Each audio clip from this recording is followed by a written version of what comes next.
Things like good jobs and environmental sustainability factor into what makes states livable. In 10 years, people my age will be starting their careers. What specific policies have you enacted in your time as governor that will make Utah a more livable state in the next 10 years? Yeah, great question. And at your rate, you might be starting your career a little earlier than 10 years. You're doing well, Ted. Thanks for joining us. We're excited to have you here. So I had an opportunity to travel around to 29 high schools over the past few months and answer this very question, talk to them about some amazing things that are happening right now. And we tend to focus on all the negativity, the bad things that are happening in the world, and there are certainly many of those to focus on. Don't get me wrong, but I'm a huge believer, and I'm very optimistic.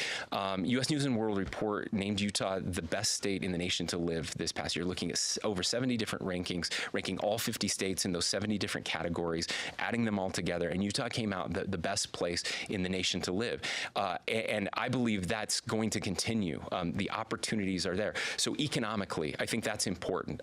The ability to get a job in the state is going to be critical. And our economy is growing much faster than the national average. We have thousands of unfilled jobs right now. We need some of you sooner rather than later. There are so many cool opportunities out there right now for the rising generation.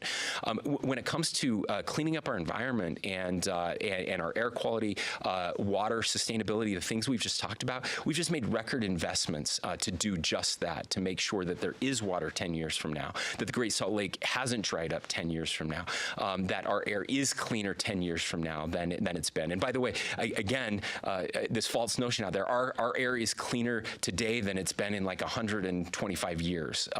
And we've cleaned it up. It's 40% cleaner now than it was just 15 years ago. But again, we like to focus on the negative side of that. Now, there's still a lot more to do, but we are headed in a very positive direction, and I think that matters. I will tell you, there is one I'm worried about, though, and that is the price of housing. Because if you can't afford a house here, you're not going to be able to live here 10 years from now. And so you will hear me be very passionate about this. I just, with the Utah Economic Opportunity Commission, just this past week, we talked about we've done several things over the past couple sessions. We have to do more. And I was very blunt in my assessment with our local leaders, with our local mayors and our county commissioners and our local city councils.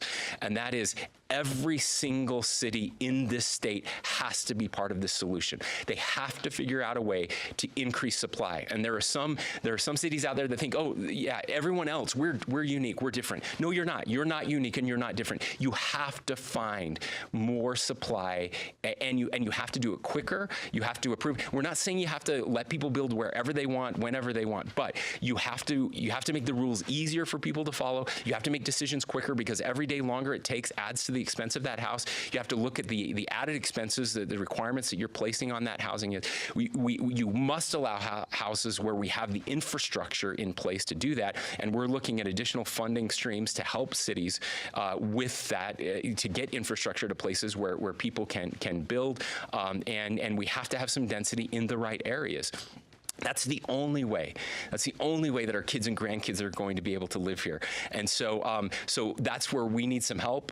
We need your parents to help. We need your grandparents to help. We need everybody involved in this solution to make sure that we'll take care of the job. We'll make sure that it's sustainable, that this is a place to live. But we need some help when it comes to building more supply of housing.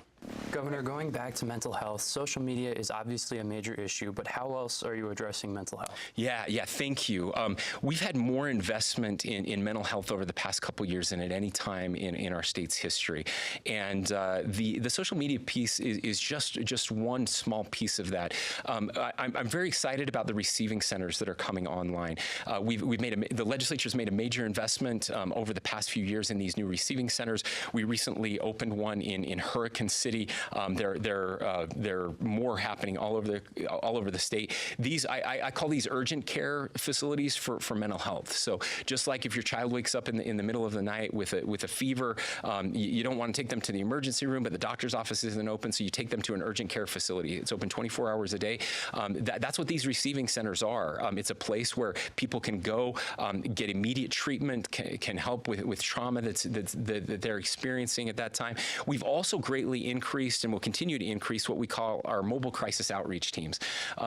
Instead of historically, if someone was having some sort of a mental health episode, they were in crisis, you would call 911, and an ambulance and a fire truck and a police officer would come, which usually made the situation worse. Now, when you call 911, these MCOT teams in a nondescript van, a couple therapists can come and actually help diagnose what's happening and treat the person and get them back on their feet, whatever it is they need. And so those are some of the major investments that we've passed over the past couple of years. And again, you'll see more coming this next legislative session as we're trying to work to get more state hospital beds for those who are experiencing some of the most acute mental health episodes, and helping them to get off of the streets where they're a danger to themselves and to the rest of the community.